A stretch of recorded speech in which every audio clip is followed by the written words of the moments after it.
त्याच्या संदर्भामध्ये गणित मांडतोय आणि मला वाटतं राज्यपालचं काय फार मोठं उद्या सकाळी गुलाबराव पाटील नाराज होऊन निघालेले आहे. गुलाबराव पाटील नाराज होऊन निघालेले आहे. अजिबात नाही, नंतर रात्रीचे खुश होते. अच्छा. आणि अद्याप आपलं दोघं पक्षांची चर्चा चालू आहे, मात्र अजित पवार गटाला पण अलिप्त ठेवलेला पाहायला मिळतात आहे. त्यांच्याशी फोनवर आमचं बोलणं सुरू आहे.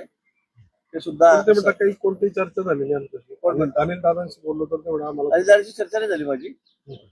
खालच्या लोकांशी बोलतोय. शेवटी फायनल झालं अनिलदादा नंतर आम्ही शेवटी बोलू. महायुती भक्कम आहे का? पण भक्कम आहे, आपल्याला बघायला मिळेल. आता काय 2 दिवस तर राहिलेत, उद्याचा दिवस राहिलेला आहे. त्या निर्णय होईल आणि योग्य असा निर्णय होईल.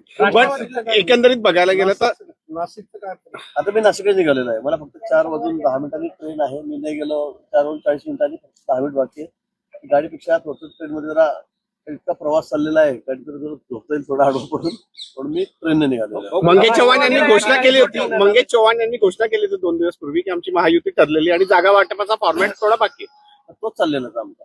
मग घोषणा झाल्यानंतर अद्याप काय डिक्लेअर नाही होत. पहिले थोडा वेळ लागतो ना, अजून पुढे डिक्लेअर झालं नाही. तुम्ही इतकी घाई काय करते? मला फक्त जामनेरच जळगावच काम मुहूर्त काढायला लावताय. राष्ट्रवादीला दूर ठेवण्यात आलंय. राष्ट्रवादीला या बैठकीपासून दूर ठेवण्यात आलंय. काय सांगणार? आज भाजप शिवसेनेची या ठिकाणी बैठक पार पडली, मात्र राष्ट्रवादीला बैठक नाही झाली आमची, इथे नाही झाली बैठक आमची. पण आमचं बोलणं सुरू आहे. आणि मला वाटतं आज रात्रीपर्यंत 2-4 जागांचा आमचा अंतर्गत आमचा घोळ चाललेला आहे.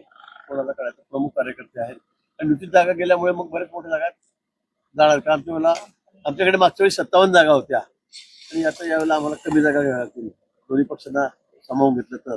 त्यामुळे त्या सर्व कोणाला तिकीट द्यायचं कोणाला नाही या संदर्भात थोडा वाद आमच्याकडे चाललेला आहे. त्यामुळे आता सगळे निर्णय आम्ही बसून रात्रीपर्यंत करू. महायुतीतूनच निवडणूक महायुतीतच होईल.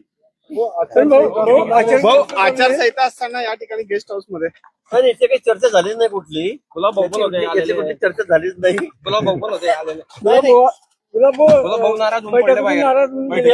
इथे रेस्ट हाऊसला कुठली बैठक झाली नाही. मी जस्ट मला ट्रेन होती, मला वॉशरूमला जायचं होतं म्हणून मी 5 मिनिटांनी झालो. 1:30 वाजेचे होते. 1:30 ते 4. मी आता 5 मिनिटापूर्वी झालो.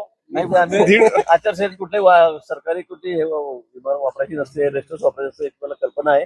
पण 5 मिनिट मला निघायचं होतं, वॉशरूमला जायचं म्हणून मी 5 मिनिटापुरतं इथे आलेलो. ठीक आहे, ओके.